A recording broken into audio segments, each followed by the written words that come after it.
الله الرحمن الرحيم. يا أيها الذين آمنوا ادخلوا في السلم كافة ولا تتبعوا خطوات الشيطان إنه لكم عدو مبين.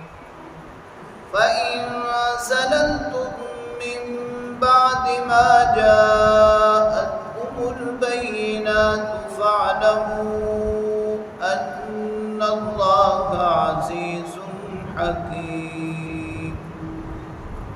هل ينظرون إلا أن يأتيهم الله في ظلل من الغمام والملائكة وقضي الأمر وإلى الله ترجع الأمور.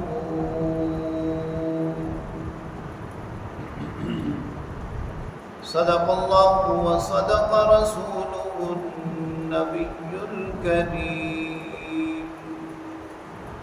سورہ بقرہ کی آیت نمبر 208 تا 210 کی تلاوت آپ نے سماعت کی. ترجمہ سماعت فرمائیں.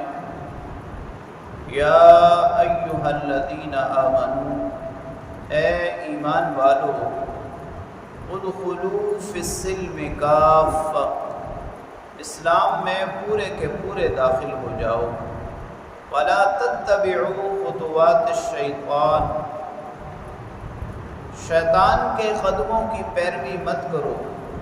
انہ لکم عدو مبین، بے شک وہ تمہارا صریح دشمن ہے.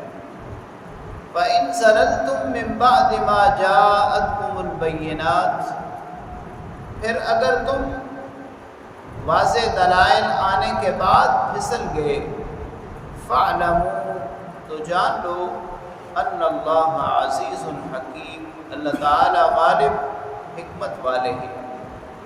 هل ينظرون الا ان يأتيهم الله في ظلل من الغمام، کیا وہ اس بات کا انتظار کر رہے ہیں کہ ان کے پاس اللہ تعالی بادلوں کے سائبان میں آئیں، والملائکہ، اور اللہ کے فرشتے، وقضی الامر، اور معاملے کا فیصلہ ہو جائے.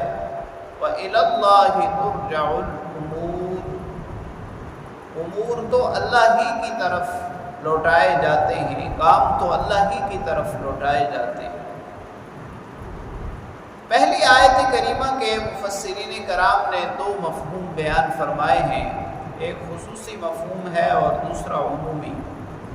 خصوصی مفہوم تو یہ ہے کہ کچھ یہود کے علماء جب نبی پاک صلی اللہ علیہ وسلم پر ایمان لاتے ہیں تو آپ کی خدمت میں عرض کرتے ہیں کہ ہم مسلمان تو ہو چکے، لیکن ہمارا دل یہ چاہتا ہے کہ ہم اب بھی ہفتے کی تعظیم کریں اور اونٹ کے گوشت اور دودھ سے پرہیز کریں.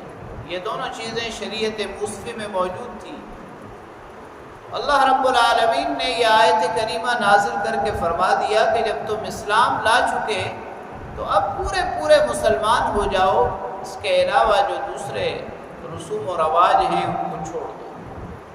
دوسرا مفہوم عمومی ہے جو قیامت تک کے تمام انسانوں کے لیے ہے، اور اللہ رب العالمین کی طرف سے خطاب ہے کہ یہ ہمارا دین اسلام صرف دین عبادات نہیں ہے، بلکہ معاملات، معاشرت، معیشت، ان تمام چیزوں میں اسلام کی پیروی ضروری ہے. یعنی صرف عبادت نہیں بلکہ زندگی گزارنے کے تمام طریقے دین اسلام نے بیان کر دیے ہیں اور تمام اصول بیان کر دیے ہیں. لہٰذا ہر شعبے میں مسلمان کے ہر شعبے میں دین نظر آنا چاہیے. اور پھر ساتھ ساتھ اللہ کریم نے اس بات سے متنبہ بھی فرما دیا کہ جب تم زندگی گزارو گے تو تمہارے سامنے شیطان مختلف راستے اور مختلف طریقے پیش کرے گا، لیکن تمہیں اس بات کا احساس ہونا چاہیے کہ وہ تمہارا دشمن ہے، تم اس کے پیچھے نہ چلو بلکہ دین اسلام کی پیروی کرو۔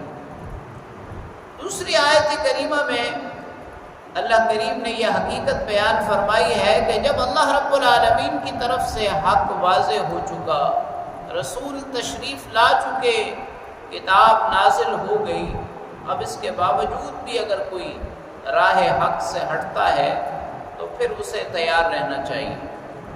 اور آخری آیت کریمہ میں کچھ کافر جب نبی پاک صلی اللہ علیہ وسلم نے دعوت دی تو استہزاء کرتے ہوئے یوں کہنے لگے کہ اگر اللہ رب العالمین یہ چاہتے ہیں کہ ہم ایمان لے آئیں تو پھر اللہ تعالیٰ خود ہم سے کیوں نہیں کہتے؟ اللہ تعالیٰ خود ہم سے کہیں تو ہم ایمان لے آئیں گے۔ تو اللہ کریم نے اس کا جواب دیا کہ جب اللہ نے اپنا آخری رسول بھیج دیا، اپنی کتاب نازل فرما دی، تو اب تم کس کے انتظار میں ہو؟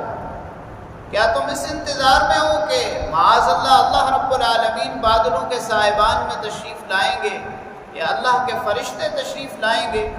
تو یہ تو آخرت کی علامت ہے، قیامت کی علامت ہے، جیسے قرآن کریم میں دوسرے مقام پر فرمایا وَجَاءَ رَبُّكَ وَالْمَلَكُ صَفًّا صَفًّا، کہ تشریف لائیں گے آپ کے رب اور فرشتے صف در صف۔ اللہ کریم یہ فرما رہے ہیں کہ جب حقیقت واضح ہو گئی، حق واضح ہو گیا، اللہ رب العالمین نے اپنا دین تمہیں عطا کر دیا، تو اس کے بعد کوئی اعتراض، کوئی سوال اور انتظار کی کوئی حقیقت جو ہے وہ باقی نہیں بچتی۔ اللہ کریم سے دعا ہے اللہ تعالیٰ کلام پاک کو پڑھنے، سمجھنے اور اس پر عمل کرنے کی توفیق نصیب۔